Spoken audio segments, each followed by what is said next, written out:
Welcome to MaroonWarlock Gaming. I'm your host, the MaroonWarlock. Today we are going to be running in the Modern Challenge. So, I haven't been around much, and that's because of a mixture of sickness, work, and I've been running this list that you see before you, or slight variants of it, in paper at IQs lately, and that's been taking up more of my time, and also some travel for family and all that. But, hopefully I'll be a bit more consistent now with some video posts. We're going to start off with this deck that has effectively been like a pet deck for me that I had found a while back and been playing since. The official name is Black Red Hollow One or Rakdos Hollow One. I prefer Turbo Discard because it's funnier. Another option would be a Rakdos Madness style deck. I'm sure you've seen a few of these decks around. I know Star City Games and Channel Fireball had articles covering them within the past week and a half. So, I mean, even with this modern challenge that this deck is now entered in, I'm expecting full well to see at least one copy of this deck at some point, or something that's designed to deal with this, because this is kind of like the new kid on the block. Let's see if we can sort this out a little bit better. Not really. So it's a simple list. The idea is you're doing a lot of discard effects. The goal is to get Hollow One out within the first couple turns for relatively no mana. That is the deck in a nutshell. I like to call it controlled chaos because you're playing a lot of discard effects and a lot of things that do things at random and things to mitigate the fact you're doing things at random. So we'll start off with the main threats. Obviously, you have Hollow One. Costs 2 less to cast for each card you've cycled or discarded this turn, and has cycling for 2, and it's a 4/4. I have had moments where I've had to cycle this in paper and online. Typically not a good feeling. So we're going to try to avoid that today whenever possible. Also rounding out our big fatties, we also have a couple, little bit of Gurmag Angler, the big fish going on. As soon as I see a deck running big fish, I'm usually already on board. And we're running a one of Tombstalker. This was a flavor, I want to say it was like Ocean Man 94, but correct me if I'm wrong, if someone's familiar with that guy, because that was the first time I saw the list, was he did a undefeated run in a competitive league. And he had one of this, and that intrigued me because I always love Tombstalker. So any chance I have to run Tombstalker, which is basically big fish, but for an extra black you get flying on top of everything else. Also in our creature base, we have, we'll start with the other biggie. Flameblade Adept. One of my favorite cards in this deck, actually, are Jackal Warrior with Menace for a single red 1/2. Whenever you cycle or discard a card, Flameblade Adept gets +1/+0 till end of turn. Basically, for context, I've gotten this guy up to, I think, 7 power in one turn. That's how much you end up discarding in this deck when you're really just going off. You're on a playset of him, as you can see right here. And if he's in your opening hand, you're probably playing him on turn 1 to try to combo some stuff in turn 2 while you're trying to play your Hollow Ones or your Gurmags. We also have a playset of Bloodghast, because the idea is the things we're discarding either have to come back or have to be things we don't care about or have effects that trigger on discarding. Bloodghast being of the it comes back anytime you play a land. It enters. You may have it enter the battlefield from your graveyard. We also have a pair Flame Lake Phoenix, which bringing this at events has been funny because people have been stopping to read because they don't know what is going on exactly. It has to attack each combat if able, flying in haste. Ferocious 4 at the beginning of combat on your turn. If you control a creature with power 4 or greater, i.e. a really big Flameblade Adept, Hollow One, Anglers, Tombstalkers, you may pay a red. If you do, it enters the battlefield at the beginning of your combat step and will be attacking. It's a good way to get some 2 damage right over the top. And I've actually had games where I hard cast its second main if I want to stay aggressive but then have a blocker for the next turn.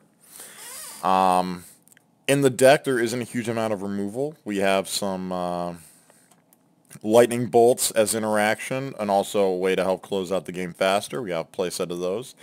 Again, because we're discarding a lot, we're taking advantage of Madness as an effect, so we're running a place of Fiery Tempers, which are effectively bolts 5 through 8.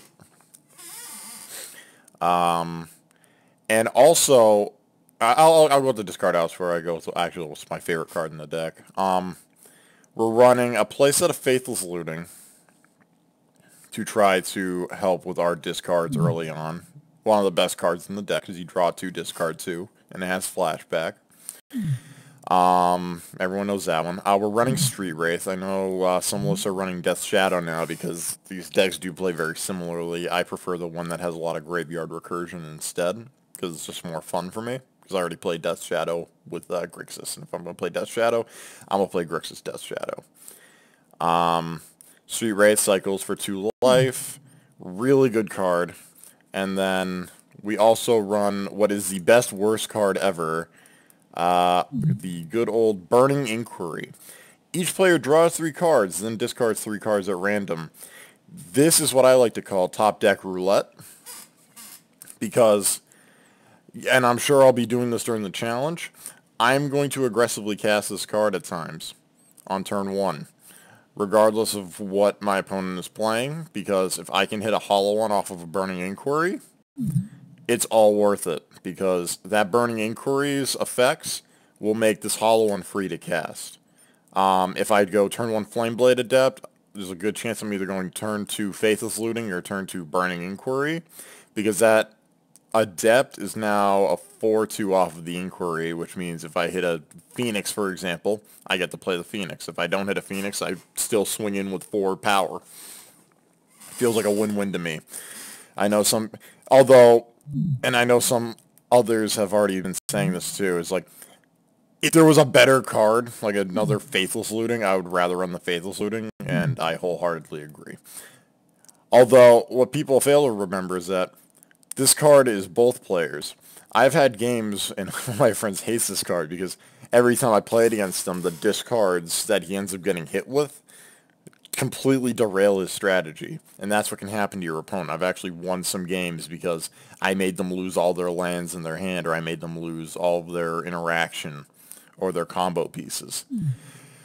It is a double-edged sword because I can screw myself over. I've had games where I played Burning Inquiry and discarded 2 hollow ones and wanted to die. So it works both ways. You just got to play through it. And like I said, it's the best worst card in the deck. And what I think is the actual one of the most underrated cards in the deck. Call to the Netherworld is a return target black creature card from your graveyard to your hand, madness for 0. So if you discard it, you can pay 0 to play it instead. This is a really good way. Say I play Faithless Looting, I can discard Gurmag Angler and call, and then in response, use the Madness trigger to get back the Gurmag Angler. That's the simple way. That was the original thought process behind it. And that's a really good effect because you're effectively getting 2 discard triggers without a discard. But I found the real value was going Call to the Netherworld after pitching a Street Wraith to cycling, and just going on a cycle loop with the Street Wraiths, where you can effectively get a crap ton of cycles off of the Street Wraiths to play your hollow one for free or for really cheap. Our land base, we're running 6 fetches. We're running 2 Blood Crypts, 2 Blackleaf Cliffs. My paper list, I think I'm running 2 less fetches and 2 more Blackleaf, in all honesty, because it's a better card in this deck, because you want to try to conserve life where possible. But for this deck, I'm just going to go with the 2 Blackleaf. We also got 5 mounds and 3 swamps. We need to have that double swamp just in case for Tombstalker. And the reason I say we need to have that double basic swamp is, if you can see in the sideboard, we have a pair of Blood Moons. And I think at that point is actually a good time to move to the sideboard. I'm sure some of you have already looked at this as I've been going through this. We have Thoughtseizes. It's a very simple sideboard. So we got a pair of Thoughtseizes to deal with combos and decks that we want to mess with and interact with. We got Lightning Axes to deal with decks where we have creatures that actually we have to answer. We don't have a choice. Blood Moon is going in a lot of games. It might be the best card out of the sideboard for this deck. While it's nice to have double black, you can run off of a single swamp. So if it's game 2, you're probably going to try to grab a Blood Moon out of it, because if you're casting Bloodghast, something went wrong. The only time you need double black is for Tombstalker, and the only time you even need single black, realistically, is for Gurmag, because Call, hopefully you're casting off Madness. Bloodghast, you're hopefully not casting at all, and it's coming out of the yard. Street Wraith you can cast, and it can be a beater, but it's not ideal. We're also running a pair of Big Game Hunters, again, for those matchups where we need to beat down that creature that's massive. When it ETBs, destroy target creature, power 4 or greater, it can't be regen. Madness cost is a single black. So play a Faithless, discard Big Game Hunter, pay black, play Big Game Hunter, get rid of their Thought-Knot Seer, or what have you. Excuse me. We have 1 Anger of the Gods to deal with Dredge and other strategies that like to go wide. I could have won Sweltering Suns because you had that cycle synergy. I'd elected to go Anger because I prefer Anger, and it doesn't wipe out my guys as well. For the burn matchup and other red deck type matchups, we have a pair of Dragon's Claws. I tried this against Storm. It does not work. Funny, but it does not work. But it's actually a really good card to bring in against other red decks because you just slide it down or slam it down, and it gives your opponent a very uphill battle. I also am running a pair of Collective Brutalities in the sideboard for this event because, again, good against burn, good against creature decks. If I need to get the life or I need to deal with a small creature. And then for things like Storm, I can run Collective to effectively duress my opponent. Last but not least, we have one of my favorite cards in the sideboard is Rakdos Charm. Black-red, instant. You can either exile cards from a graveyard, destroy an artifact, or each creature deals 1 damage to its controller. First mode, obviously, for Dredge and graveyard strategies. Second mode, these usually come in for Affinity or Lantern, or other decks that have back-breaking artifacts. Third mode, I've actually brought it in against Collective Company, because I've actually won games with it.